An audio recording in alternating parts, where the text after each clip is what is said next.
think it's worth spending a few moments looking at the death of Senator Edward Kennedy, known as Ted.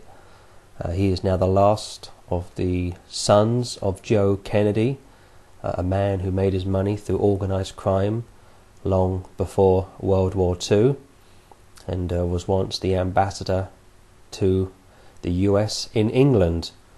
And Senator Kennedy died just a couple of days ago now, and before he died, his main concern was securing his seat for his wife, we believe, to continue. He was a senator for over 3 decades and helped pass a lot of legislation through Congress which is anti-God, and interesting enough is even anti-Catholicism. One of the areas that Kennedy was supportive on was abortion, and the Catholic Church has long been against abortion, and yet Senator Kennedy had no qualms allowing abortion to be legalized in the States, and allowing the states to even fund it. What you will see in the coming days and weeks, depending on how quickly the family move, you will see a large funeral. No doubt the Archbishop will be there to oversee it. I would imagine President Obama will be there, Bill Clinton will be there, Jimmy Carter will be there, and probably George Bush Jr. and even Sr. will be there. He was the most powerful senator of his day, and a lot of Americans are going to miss him very much. Our concern at this ministry is simply, was he born again? Was he saved? Did he know the plan of salvation, or was he trusting in his church to save him? Like previous videos we've done on Ruth Graham, Michael Jackson, Pope John Paul II and Jerry Falwell, we simply analyse these people's lives in light of Scripture. Our own views are totally irrelevant. We don't wish anybody to go to hell. We are not hyper-Calvinists, and we do not hold to the Westminster Confession of Faith, which teaches that God chooses some for heaven and chooses most for hell. We believe that everybody has the potential to be saved if they believe on the Lord Jesus Christ. And my thoughts over the next few days will be, will the Kennedy family use this time to reflect on their own sins, their own actions over the years, or will they continue on in their own little world?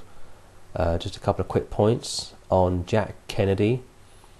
He got into power through the help of Sam Giancana, who was a mafia boss, and we know that Joe Kennedy worked very closely with Sam Giancana long before the war, when he was ambassador to the UK, even prior to that, I should say. And because they wanted Jack Kennedy to win the election, they needed all the help they could get. A Catholic in the White House was simply unheard of pre-1960. So Frank Sinatra was approached, and he was the middleman, and he made it all come to pass. Chicago, with the help of Giancana, swung behind Kennedy, and he won the election, very narrowly beating Richard Nixon.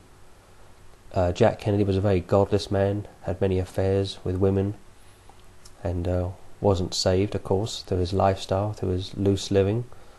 And whether you believe that it was an inside job or Harvey Oswald killed him is irrelevant. He's dead now, and he will have to wait until the Great White Throne comes around to give an account of himself to the Lord. Robert Kennedy, also assassinated in '68, and there's been many people over the years that have put books out and theories out that the CIA was behind his assassination. The old Manchurian candidate syndrome was floated to allow the American government to remove a very dangerous, shall we say, individual from winning the White House. There's no doubt that had Kennedy not been removed, he would have won the '68 election. But he was gunned down too, he was murdered. And another godless man, like his brother, had many affairs, including sharing Marilyn Monroe with Jack Kennedy. Ted Kennedy liked a good drink, involved with the infamous accident with Mary Jo, who of course drowned in a car, and days went by before Ted Kennedy even reported it. The hypocrisy, as always, will be evident. You'll see all the Catholics lining up to give him a great send-off, and you won't hear a negative word said about him.